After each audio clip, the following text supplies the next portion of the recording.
Okay, good day, everybody. This is Alvin Mayers, and I'm about to be reacting to a video called Dr. Umar Unemployment Crisis. Da da da da da. Um, well, I'm not. I'm not from America. I am not currently living in America, so I know who Dr. Umar is. I know what he speaks about. I know what his stance is in the black community, we among the black people. But I'm going to be reacting to one of a video about him, and I'm going to listen to what he has to say concerning unemployment in America.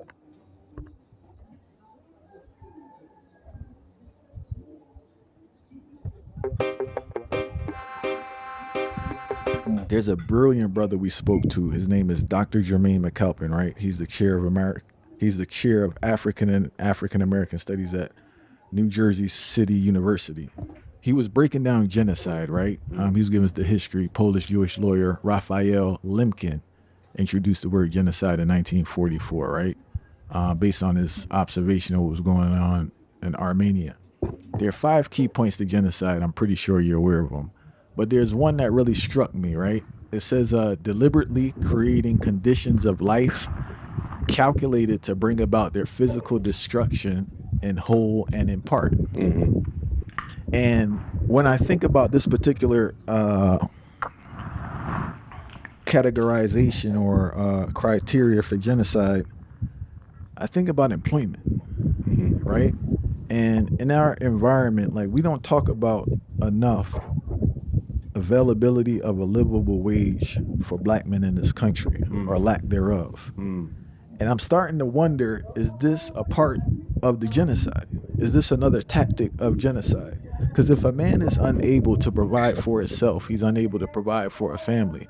And the narrative I'm starting to hear now is that a lot of men are anti-family.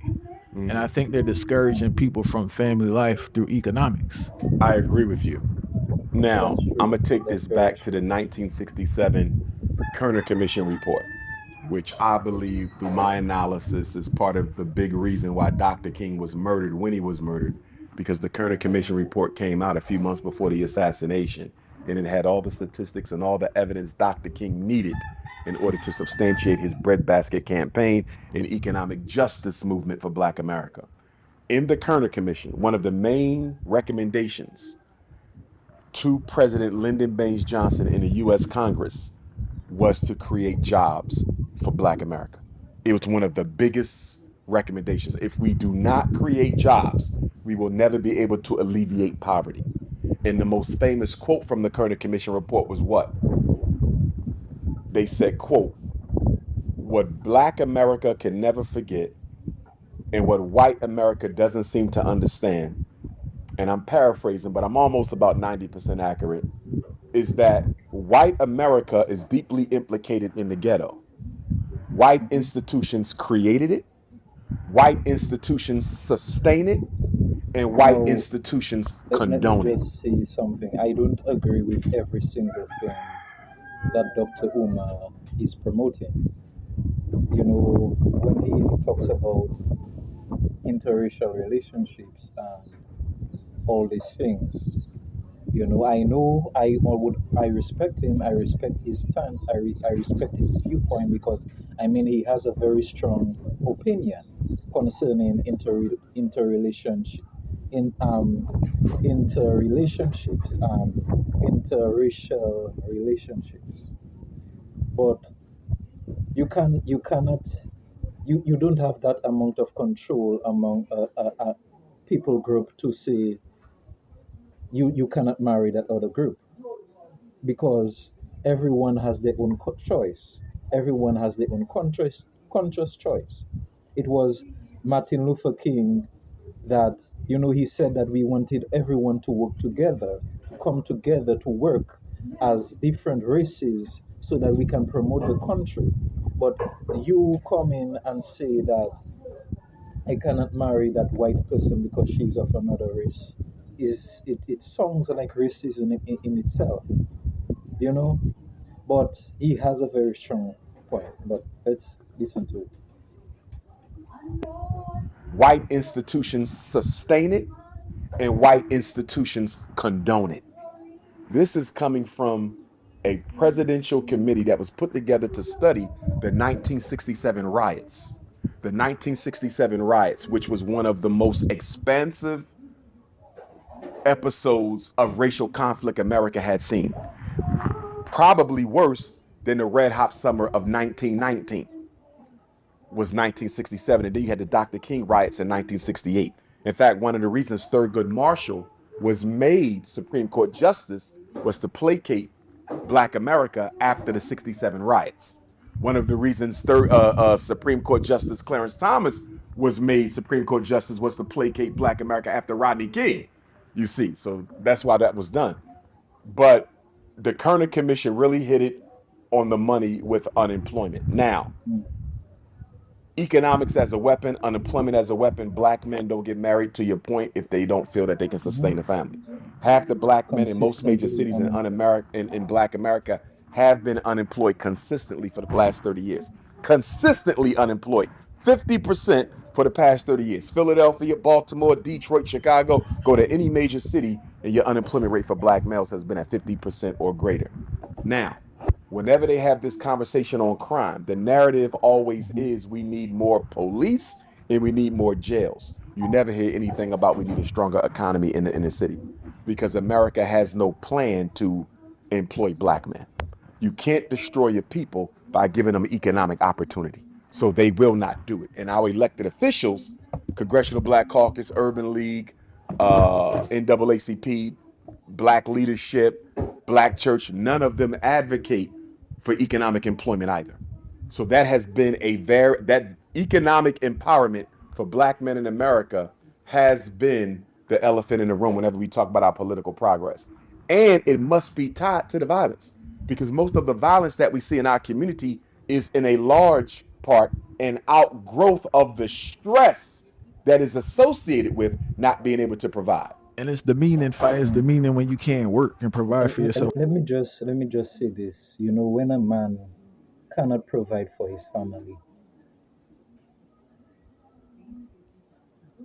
that in itself will be a huge toll on the man. The man will feel terrible. The man is going to feel like he's worthless. Like, why? You know, he's going to be depressed because he cannot provide for his family. If a woman cannot provide financially for her family, that's a different thing because the woman is the woman.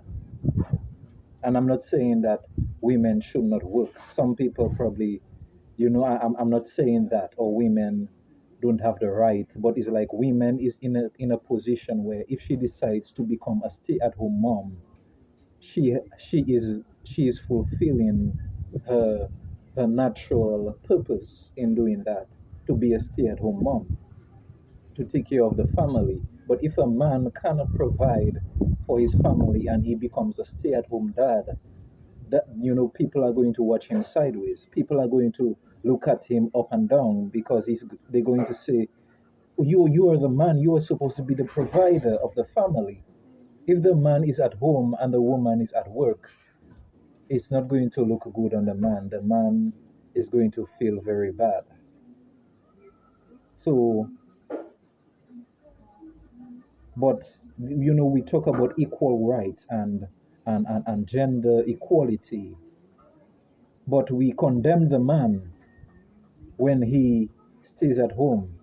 And we talk about gender equality. I'm not saying that women should not work, but there's no equality in gender because a man is a man and a woman is a woman. A man cannot become a mother to a child. A woman cannot become a father to a child. That will never happen. They can do so many experiments that they want. That will never happen. It's impossible. So let's get With the bill that he passed years ago that basically said we're going to go after these deadbeats who don't pay, and if we catch you across state lines, you're going to be charged with a federal crime of trying to evade child support. He criminalized child support in the aftermath of the 1994 crime bill, and nobody paid any attention to the fact that bill he passed after the crime bill that criminalized child support was in large respects an agenda to bring all black men with a child support case under the direct supervision of the criminal justice system. So in many respects, if you pay child support, you're almost on a sort of a probation of sorts. Because if you default on your child support, you're going to go to jail. And that makes no sense because if you're in jail, that kills your earning potential. That's supposed to help the child. And your child support continues to go up. And when you get out and go back to the judge, right? The judge is going to say, I need $1,000 or I got to bump you back to jail. I just got out of jail. You got 30 days to come up with $1,000. What is the judge telling you to do? You ain't got no credentials. You got a felony on your record. He needs $1,000 in his hand, cash, in 30 days. He just told you to go rob. The judge just told you to go sell dope. He didn't say it, but he said it because the judge knows the only way you can show back up here in 30 days with $1,000 in cash is to do something illegal. And a lot of that is the desperation that is behind all of these crimes. These crimes that are being committed, nearly every one of them have an economic aspect, even if it's domestic violence, because that stress of unemployment, that stress of not being able to pay the bills, that adds to the conflict between the black man and the black woman, the romance without finance. And unfortunately, our celebrity class and our well-to-do American African community, they haven't done enough to invest back into their own. We on the same page. You know, and this is important because I was reading an article talking about white startup companies, right? And it talked about how a significant amount of white startup companies don't get their funding from banks. They get their funding from private white capital. And I think that black people who are lucky enough to succeed in business, in order to avoid responsibility for pulling another black person up with them, they will push the propaganda that capitalism works. They'll say, I worked hard and I got here. You may have worked hard and got here, but at the same time, there was a little bit of luck that allowed you to succeed, because there's so many other businesses who did exactly what you did and may have even done it better that did not succeed. So what I find within the black entrepreneurial class is this use of capitalism as a defense from me needing to participate in collective economics, you see. And so we never really had a collective economic movement outside of our major black organizations. So you look at Garvey, you look at the Nation of Islam, you look at the Hebrews, you look at the Panthers, you look at the Nawapians. A lot of your economic movements came out of those types of organizations. Also major black churches, especially the civil rights era, the breadbasket campaign, so forth and so on, the Adam Clayton Powell. A lot of the economic driven agendas for black America came through black conscientious churches and organizations, which we really don't have too many left at this time. And the ones that we do have, they've gotten pretty conservative. But with that being said, I think black people are confused. I think black people are confused as to whether or not they should just keep pushing forward with the capitalist agenda or whether they should embrace this economic collectivism. Because the whole narrative of the American power structure is capitalism works. Capitalism does not work because capitalism requires poverty. And capitalism wouldn't even be a topic of conversation if it wasn't for slavery and colonization, which gave capitalism an unfair benefit that allowed it to look as if it could actually serve the needs of the world's majority. So when black people hear people saying, well, just work hard, you'll get there, versus let's do this together, which way do I go? Because I know we hate each other. We don't like to work together. We undermine each other. We have a sick pathological competition that exists amongst us. Or go over here and keep working hard. I'm never going to get the loan from the bank. So what do I do? And when people are unsure as to what to do, they do nothing.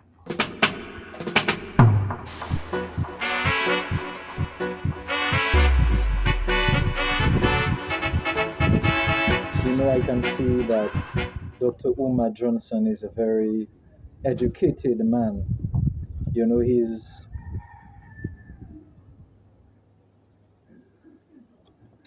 a very educated man. He knows what he's speaking about. As listening to Dr. Umar, I may not understand every single thing that he said because he used some big words that I may not understand, and things that the American people would understand, the people of the Caribbean will not understand because we live in a different type of economy or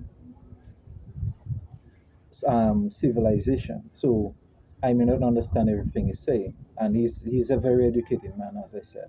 So, but I respect Mr. Umar Johnson and his stance on the black community, and I support him. But I don't agree with every single thing that Dr. Umar is, because sometimes it looks like he's trying to promote segregation. Not saying that he's trying to promote segregation. I mean, that's what it looks like when he speaks about, oh, black people should not get married to white people, and there should not be any interracial relationships. That is going too far, that is going too far, in my opinion, because I mean, we are all creators, we are all human beings placed on this earth. The white people are not better than the black people. The black people are not better than the white people. We are not better, and sometimes it can look like there's a competition within the races. Who's better? Who's more productive? Who's more rich? Who's more? It's not about that.